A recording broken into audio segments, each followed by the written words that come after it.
News that President Trump and the First Lady have tested positive for COVID-19 threw a new level of uncertainty into the markets about a month before Election Day.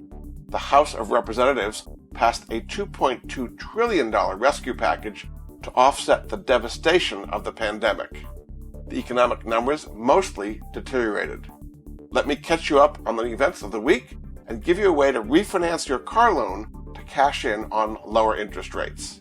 I'm Jordan Goodman, America's Money Answers man, and this is the Money Answers Week in Review.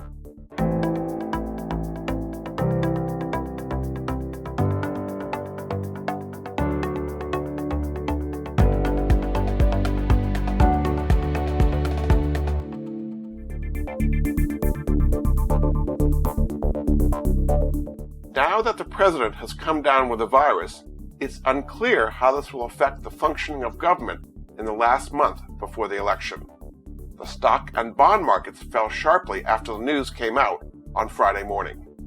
The House of Representatives finally passed a coronavirus relief package that would spend $2.2 trillion to boost the economy. It would revive the $600 a week unemployment benefits that expired at the end of July. It would grant $436 billion to beleaguered states and cities. It would give aid to airlines, restaurants, and performance venues. But the Republicans in the Senate say the most they're willing to spend is $1.6 trillion, so it looks unlikely any kind of stimulus bill is going to pass Congress before the election. While Congress fiddled, the economy weakened. Initial jobless claims came in at 837,000. The unemployment rate for September fell to 7.9% from 8.4%, but the economy created 661,000 jobs, which was far less than Wall Street had been expecting. There are still about 12 million Americans collecting unemployment benefits. Household income plummeted 2.7% because that $600 unemployment benefit expired. The GDP fell at a 31% annual rate in the second quarter, which is the worst quarter since the end of World War II. Auto sales fell 11% in the third quarter, which is still not as bad as a 31% drop in the second quarter. Retail bankruptcies have come in at 29 so far this year, compared to 22 for all of last year. Several big names like JCPenney, Neiman Marcus, Pier 1, Modell's, and GNC have declared bankruptcy. There have been a total of 6,000 store closures so far this year.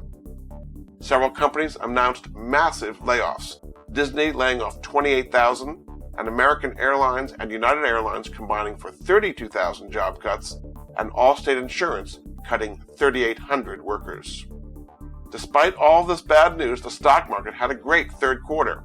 The Dow Jones Industrials rose 7%, and NASDAQ was up 11%.